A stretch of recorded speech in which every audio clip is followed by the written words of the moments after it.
और आगे बढ़ते हैं अब बिहार की खबर। बिहार में सम्राट का आपने बुलडोजर एक्शन देखा। जल्दी आपको बिहार में योगी स्टाइल में अपराधियों का हिसाब दिखेगा। इसके लिए बिहार पुलिस ने एक पूरा प्लान तैयार कर लिया है। देखिए बिहार से एनडीटीवी की ये एक्सक्लूसिव रिपोर्ट।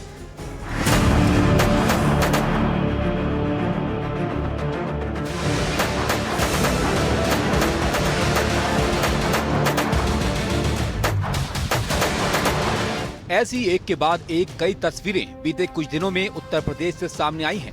अब आने वाले दिनों में बिहार से ऐसी तस्वीरें आएं तो आश्चर्य मत कीजिएगा।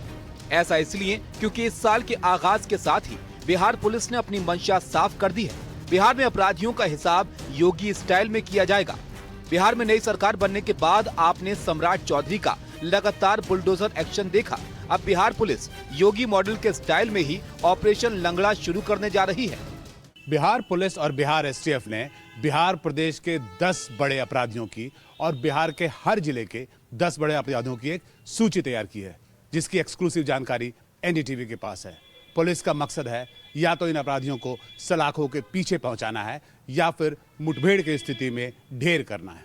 लॉ एंड ऑर्डर पर कोई उंगली नहीं उठना चाहिए। Bihar should not be branded as having bad law and order.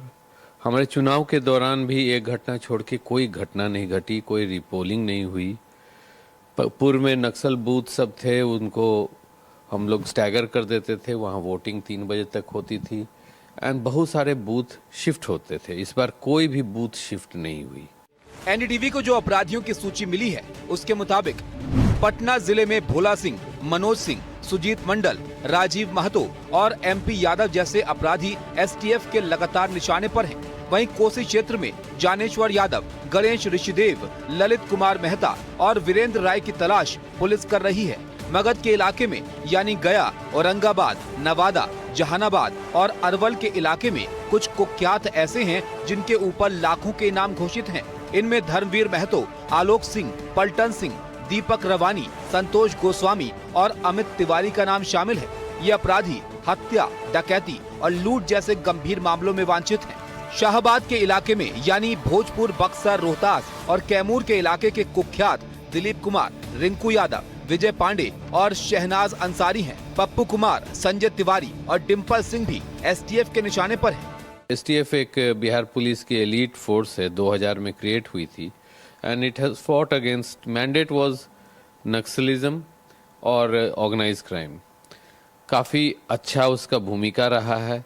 अब गृह मंत्री का आदेश है कि हर जिले में एसटीएफ का यूनिट जरूर हो, तो हमारा इंडक्शन प्रोग्राम इसके लिए शुरू हो गया है। बिहार एसटीएफ ने कॉन्ट्रैक्ट किलर की अलग सूची बनाई है। ऐसे हत्यारों के पीछे एक अलग टीम लगाई गई है। पेशेवर हत्यारों की सबसे ज्यादा संख्या जिन जिलों में है उनमें सीवान में 3, सीतामढ़ी में 4, पटना में 4 और वैशाली में 5 अपराधी हैं। खगड़िया, पूर्णिया, वैशाली, सीवान और सारण में भी ऐसे अपराधी मौजूद हैं जिनकी गिरफ्तारी के लिए छापेमारी जारी है। बिहार एसटीएफ अब अपराधियों पर नकेल कसने के लिए जेलों की निगरानी में भी आधुनिक तकनीक का इस्तेमाल कर रही है और खासकर वैसे अपराधियों पर विशेष निगरानी रखी जा रही है जो जेल से बेल पर रिहा होते हैं। गृह मंत्री बनने के बाद एक बड़ी जिम्मेवारी सम्राट चौधरी के कंधों पर है। उप मुख्यमंत्री के साथ वह गृह मंत्री की भी जिम्मेवारी संभाल रहे हैं। तो ऐसे में आप देखिए कि किस तरीके से पुलिस विभाग, पुलिस महकमा एक्शन में होता हुआ दिखाई पड़ रहा है।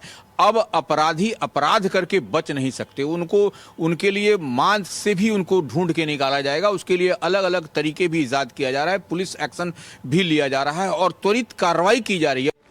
इस नई मुहिम का परिणाम है कि जहां 2024 में पूरे बिहार में केवल 8 एनकाउंटर हुए थे, वहीं 2025 के मध्य से लेकर वर्ष खत्म होने तक 27 एनकाउंटर हुए, यानी लगभग 300 गुना से ज्यादा।